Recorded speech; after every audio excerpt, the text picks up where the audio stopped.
Kesadaran cinta. Konsentrasi Arsen benar-benar terganggu memikirkan Nadira. Prasangka buruk telah menguasai pikirannya. Ingin sekali dia menghubungi Nadira dan memarahinya karena sudah berani pergi tanpa meminta izin padanya. Tapi rasa gengsi yang tak pernah berkurang membuatnya memilih untuk melibatkan salah satu orang kepercayaannya. Dia yang baru saja selesai mandi kembali mengecek ponsel berharap ada sesuatu yang bisa dilihatnya. Namun tidak ada satupun pesan apalagi panggilan masuk. Kembali dia meletakkan ponsel dan melangkah menuju lemari.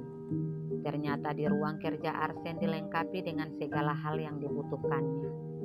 Dari tempat beristirahat, kamar mandi, ruang nonton juga keperluannya yang lain. Selesai berpakaian, dia langsung duduk di depan TV mengotak-atik layar ponselnya.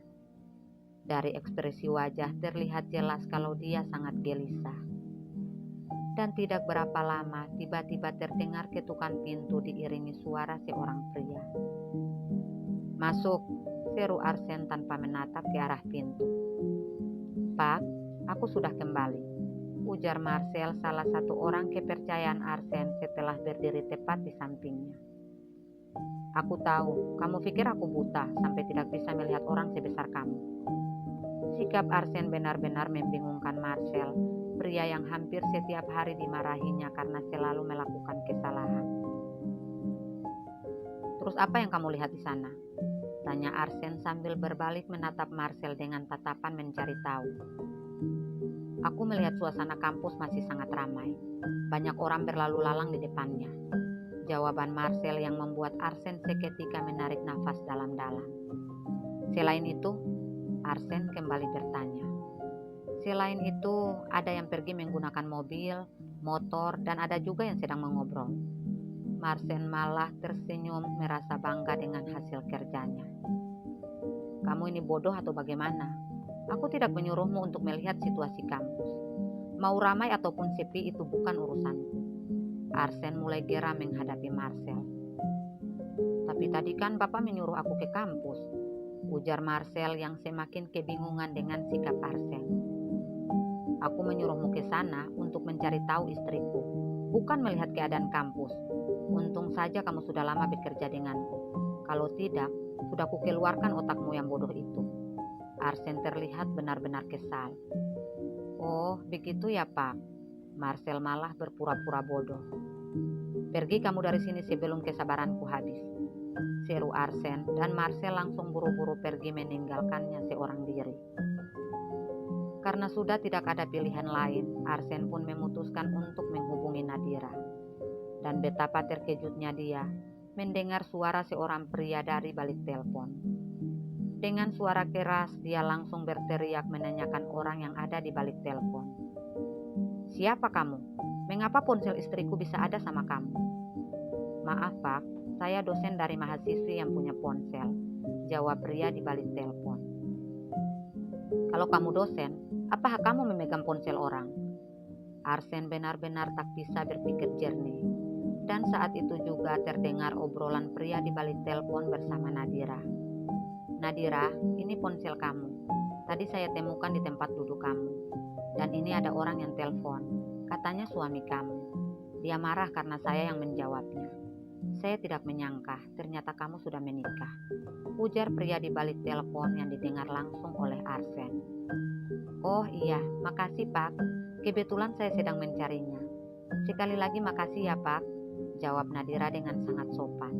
Tapi itu malah membuat Arsen yang sedang mendengarnya jadi kesal. "Halo Mas, kenapa kamu marah sama dosen aku? Untung saja dia yang menemukan ponsel aku." Nadira akhirnya berbicara dengan Arsen. "Siapa suruh dia nggak jelasin? Kamu ke kampus sama siapa?" Pertanyaan Arsen yang membuat Nadira malah kebingungan. "Sama Angel Mas, kamu kok aneh?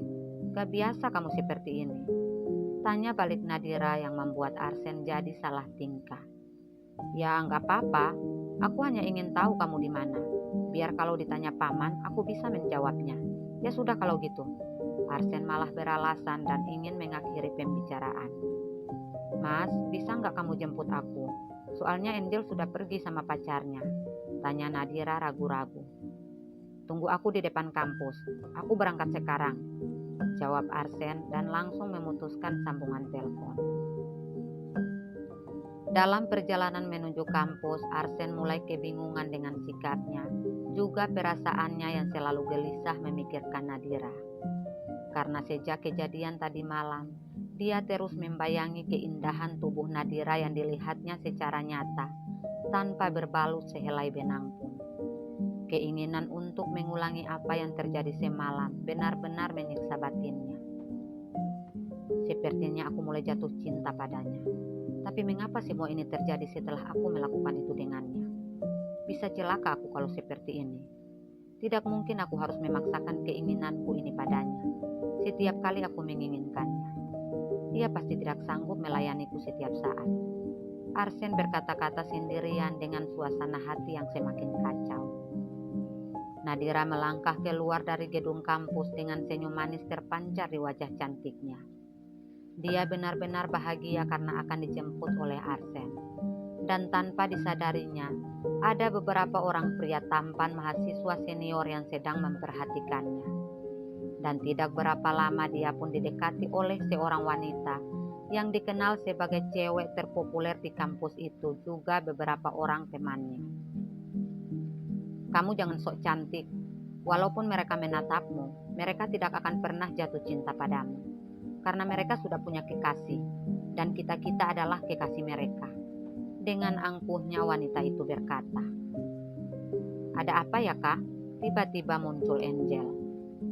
Angel, kok kamu masih di sini? Nadira sedikit kebingungan melihat kedatangan Angel. Aku belum pergi, dan aku kesini karena disuruh sama Kak Arsen. Dia sedang menunggumu di luar, jawab Angel dan kembali berbalik menatap beberapa wanita yang masih berdiri di dekat mereka dan kembali berujar. Mohon maaf ya kak, tapi kita pergi dulu. Tunggu dulu dong. Kita hanya ingin mengingatkan kamu. Dan kamu harus ingat baik-baik apa yang baru saja aku katakan, ucap wanita itu yang seketika memancing reaksi Nadira. Maaf ya kak, tapi saya hanya ingin bilang kalau kalian gak perlu khawatir, karena saya juga gak akan mungkin menanggapi para pria di kampus ini. Kita kesini untuk mencari ilmu, bukan untuk mencari perhatian pria. Sikap Nadira benar-benar mencuri perhatian semua yang ada di sekitarnya. Tanpa menunggu lama, Nadira dan Angel pun berlalu meninggalkan beberapa orang wanita yang selalu merasa diri paling cantik di kampus itu.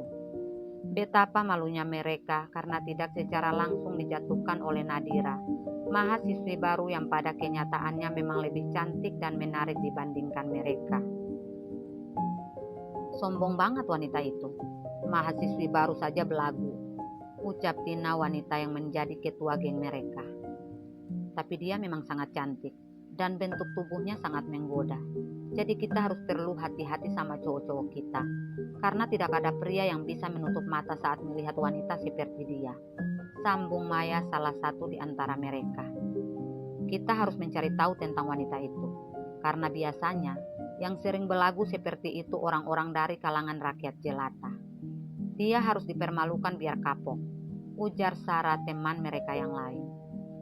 Setelah keluar dari gedung kampus, Nadira langsung berlari menuju mobil Arsen.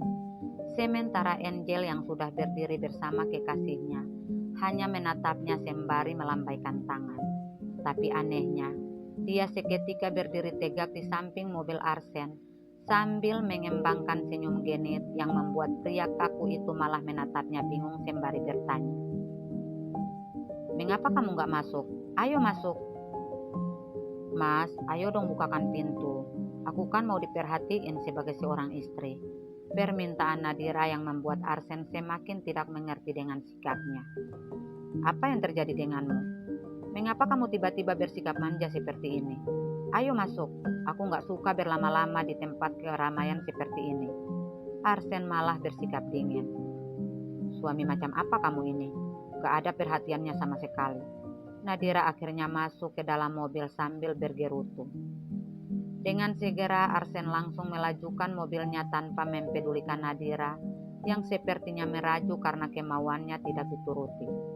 Itulah situasi yang harus dihadapi oleh mereka berdua dengan adanya perbedaan sifat yang sangat jauh berbeda. Arsen begitu dingin dan tidak suka memamerkan apa yang dimilikinya di depan banyak orang. Sementara Nadira malah memiliki sifat yang terbalik. Arsen membawa Nadira ke sebuah danau yang terdapat banyak pepohonan di sekelilingnya. Setelah mobilnya terparkir menghadap danau, dia langsung berbalik menghadap Nadira dan mulai menanyakan apa yang ingin dia tanyakan. "Apa kamu masih merasakan sakit?" tanyanya sembari menatap Nadira. "Iya mas, aku sampai takut menyentuhnya. Soalnya bentuknya sangat mengerikan," jawab Nadira dengan sangat polos. "Mau nggak kamu periksa ke dokter?" "Ada dokter yang aku kenal," ucapan Arsen yang membuat Nadira malah berpikir yang bukan-bukan. "Memangnya kamu sering menemui dokter itu untuk hal seperti ini?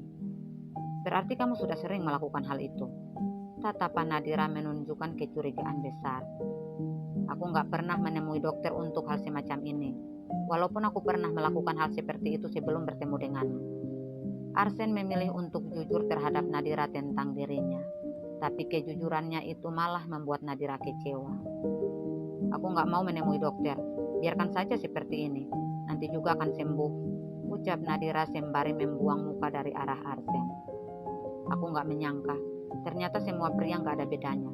Dalam hidup mereka tidak hanya ada satu wanita," lanjut Nadira dengan nada suara yang mulai terdengar aneh.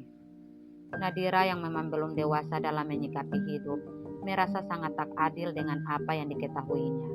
Dia benar-benar terluka mendengar pengakuan Arsen, karena selama ini dia sangat berharap menjadi satu-satunya wanita dalam hidup Arsen.